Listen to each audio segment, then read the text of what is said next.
Hi hello welcome to Khyati connects. ఇప్పుడు ఈరోజు మన టాపిక్ ఏంటంటే విజయసాయి రెడ్డి జగన్ గెలవడు, ఇంకా గెలవడు. కారణం ఏంటంటే పాదయాత్రలు ఎన్ని చేసినా కానీ గెలవడు. కారణం ఏంటంటే ఈ కూటమి ఎప్పుడైతే కలిసికట్టుగా ఉంటుందో అప్పటి వరకు జగన్ గెలిచే ప్రసక్తే లేదు అని పాదయాత్రను తీసేవలు పడేశాడు. విజయసాయి రెడ్డి చేసిన ఈ కామెంట్లో కోర్ ఎలిమెంట్ కూటమి ఎలా విడిపోద్ది, ఇది చాలా పెద్ద రీసెర్చ్ ఓరియంటెడ్ పాయింట్. ఇప్పటి వరకు ఎంత స్ట్రాంగ్గా ఉందంటే పవన్ కళ్యాణ్ ఇప్పుడే కాదు ఎప్పుడో అలర్ట్ అయ్యి మేము 15 ఏళ్ళు పాటు కలిసి ఉండబోతున్నాం అని చాలా స్పష్టమైన కామెంట్లు చేస్తున్నాడు. చాలా స్పష్టంగా నాగబాబుని కార్యకర్తలు అడగొచ్చు, పవన్నే నేరుగా కార్యకర్తలు అడిగినా ఇది ఫైనల్ దట్స్ ఆల్ అనేసినాడు. నాగబాబు అయితే ఒక అడుగు ముందుకేసి మేమే ఆయన ఏది చెప్తే చేస్తున్నాం, మధ్యలో మీరంతా ఎవరే కూర్చోండి సైలెంట్గా, అధినేత ఏం చెప్తే అది చేయడం, బాస్ ఈజ్ ఆల్వేస్ రైట్ అని చాలా స్పష్టమైన సంకేతాలు నాగబాబు ఇప్పుడు ఇచ్చేసాడు జన సైనికులు. రీసెంట్గా ఎప్పుడైతే విజయసాయిరెడ్డి కూటమి చీలే వరకు నువ్వేం పీకలేవు, పాదయాత్ర 2.0 అని పెట్టంగానే జగన్ పాలన 2.0 రావడం అనేది అసాధ్యం. అప్పుడెప్పుడు పాదయాత్ర చేసి మీ నాన్న సీఎం అయ్యాడని, తర్వాత చంద్రబాబు అయ్యాడని, లోకేష్ కూడా ఇదే పాదయాత్ర చేసి 3000 కిలోమీటర్లు నీతో పోటీగా ఇప్పుడు మంత్రిలో అదే సెకండ్ పొజిషన్లో ఉన్నాడని ఈ సెంటిమెంట్ ఉన్నాయా, అదంతా చాలా పెద్ద రాంగ్. అన్ని కాలాల పాటు పాదయాత్రలు అటంటే షర్మిల చేసింది, ఇంతవరకు సీఎం కాలే. ఈ మధ్య కూడా జాగృతి కవిత చేసింది, ఆమె సీఎం అయిపోద్దని నేను నమ్ముతామా? సిచ్యువేషన్స్ చాలా టిపికల్గా ఉంటాయి. నీ పాదయాత్రలో ఎలాంటి సక్సెస్ సీక్రెట్ లేదు, కూటమిలోనే ఉంది, కూటమి బలంలోనే ఉంది అని చాలా క్లియర్ కట్ మెసేజ్ ఇచ్చాడు విజయసాయిరెడ్డి. విజయసాయిరెడ్డి ఇప్పుడు బయట ఉన్నా లోపల ఉన్నా ఆయన ఎప్పటికీ జగన్ ఆయన భవిష్యత్తు దాని మీదే ఆయన ఆలోచిస్తూ ఉంటాడు. ఆయన అకౌంటింగ్ టీమే జగన్మోహన్ రెడ్డి యొక్క ఖాతాలన్నీ పరిశీలన చేస్తూ ఉంటుంది. మనందరికీ పైన ఆయన వైసీపీ నుంచి బయటకు వచ్చేసాడు, వైసీపీకి ఉన్న అన్ని పదవుల్ని తీసి పక్కన పడేశాడు.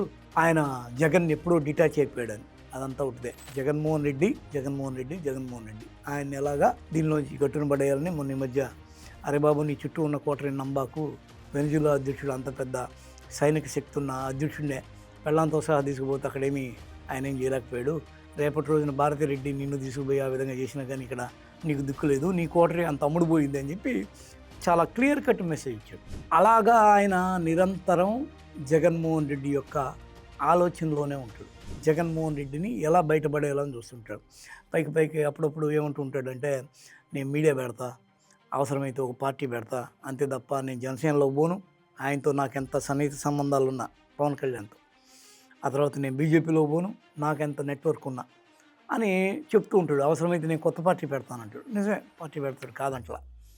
అయితే ఇక్కడ విజయసాయిరెడ్డి అన్న కామెంట్లకి మనమే ఒక వైసీపీ వాళ్ళమా, లేకపోతే మనమే అలాంటి ఆ ప్రశ్నకి దానికి ఎలా డీకోడ్ చేయాలని చూస్తే, జగన్మోహన్ రెడ్డి 2019 ఎన్నికల్లో పాదయాత్రలో ఉండగా పీకే టీంని నియమించుకుంటే పీకే టీం ఏం చెప్పిందంటే, నువ్వు పాదయాత్ర చేస్తున్న పేరే కానీ నీకేం పెద్ద గొప్పగా అక్కడేమి ఓటింగ్ పెరగట్లేదు, పైపెచ్చు జనసేన కన్నా ఓటింగ్ పెరుగుతుందేమో కానీ నీకైతే పెద్ద గొప్పగా ఓటింగ్ ఏం పెరగట్లేదు, నువ్వు ఊరికే రెచ్చిపోబాకు, కాళ్ళ నొప్పులు తప్ప అని. నిజానికి ఆ పాదయాత్రలో ఆయన ప్రజల్ని ఫేస్ టు ఫేస్ చూశాడు, ప్రతి వర్గం యొక్క కష్ట నష్టాలను పరిశీలించాడు. ఆ కష్ట నష్టాల్లో వాళ్ళకి ఏమేమి హామీ ఇవ్వాలో ఇచ్చాడు. నిన్న మొన్న కూడా ఆయన మాట్లాడిన భూముల రీసర్వే కూడా అలాగే నాకు అలాంటి సమస్య ఉందని తెలిసింది, అప్పుడే నేను హామీ ఇచ్చానని కూడా చెప్పాడు.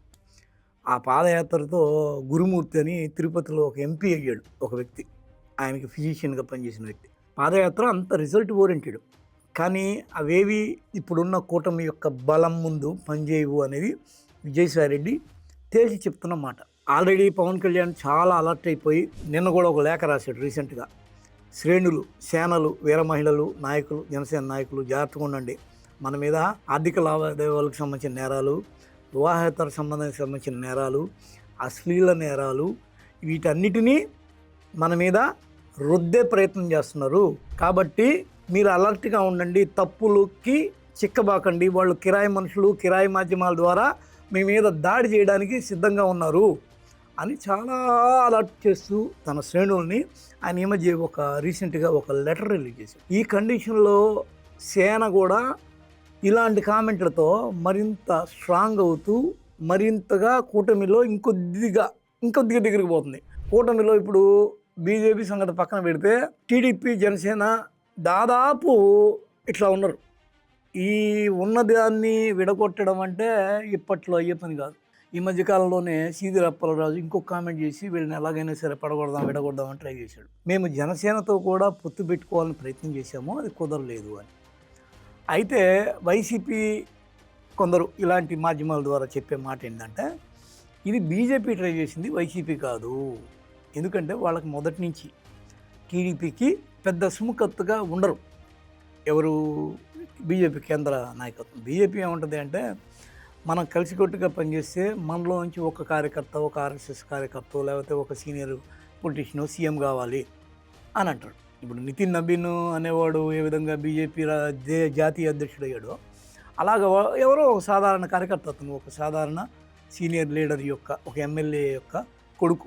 తను కూడా ఒక 4 సార్లు మంత్రిగా పనిచేసి ఆ తర్వాత ఈ రోజున ఆయన కండిషన్ ఏంది, ఒక జాతీయ అధ్యక్షుడు. అంటే ఒక సామాన్యుడు, అంటే ఊరు పేరు లేదు, పెద్ద నిబీన్ అనే ఒక కుటుంబానికి పెద్ద పేరు ఇప్పటి వరకు మనం వినలేదు కూడా. ఎక్కడో వాళ్ళ పాట్నా, రాంచీ, జార్ఖండ్లో ఎక్కడో చిన్న ఎమ్మెల్యే ఆయన, పాట్నా ఈస్ట్కి అనుకుంటా వాళ్ళ నాన్న.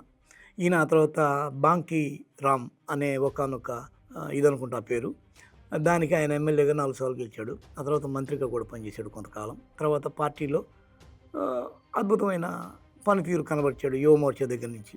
అలాగా ఉండదు, చంద్రబాబు వస్తాడు, కూటమి ఎన్నిసార్లు గెలిచినా అనేది వాళ్ళకి ఎప్పటి నుంచో ఉన్న అసంతృప్తి.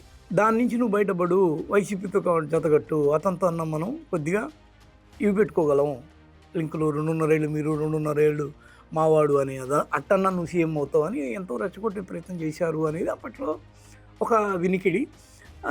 దీన్నే వైసీపీ వర్గాలు కూడా చెప్తున్నాయి. సీదిరి అప్పలరాజు అన్న మాట నిజమే, జనసేనని కూటమి కట్టాలి అన్న అభిప్రాయము జగన్కి సాక్షాత్ లేకపోయినా బీజేపీ కేంద్ర నాయకత్వం అయితే ట్రై చేసిందని వైసీపీ వర్గాలు కొన్ని చెప్తున్నాయి. ఇప్పుడు కూటమిని విడగొట్టడం ఎలా అనేది ఒక దగ్గరదారి వెతికే ప్రయత్నంలో జగన్మోహన్ రెడ్డి కూడా ఉన్నాడు.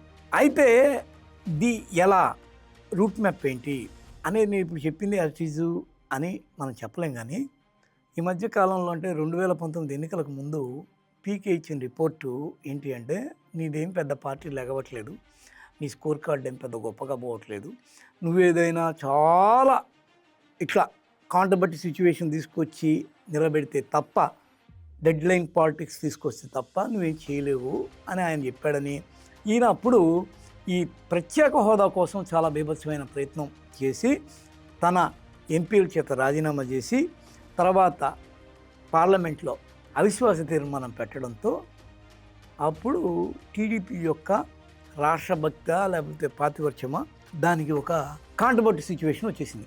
దీంతో వాళ్ళు అప్పుడు కేంద్ర విమానయాన శాఖ మంత్రిగా అశోక్ కుమార్ రాజు గారు ఉన్నారు.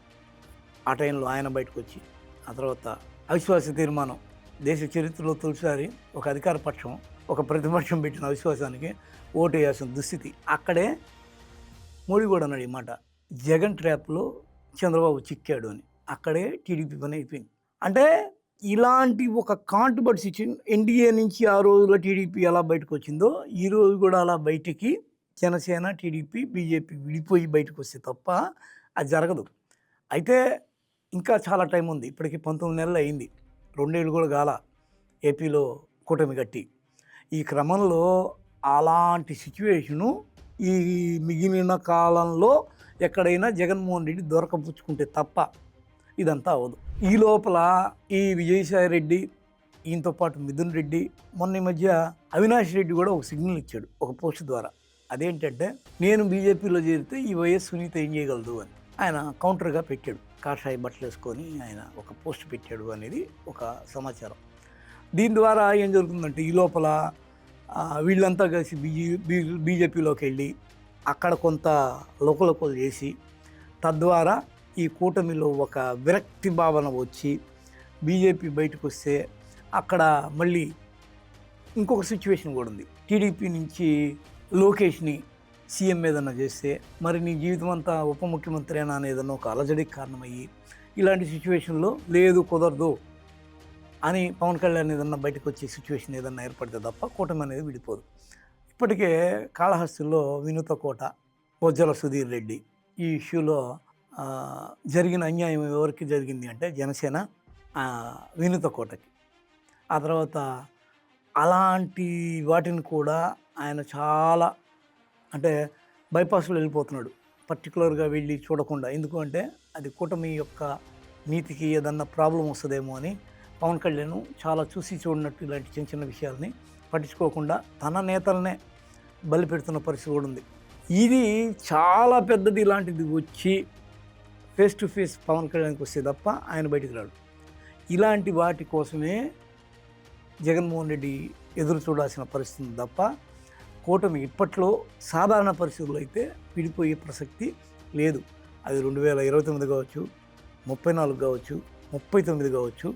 మొత్తానికైతే ఈ 3 స్లాట్లు ఇప్పటికీ ఈ టిల్ డేట్కి లాక్ అయి ఉన్నాయి కూటమి వైపు.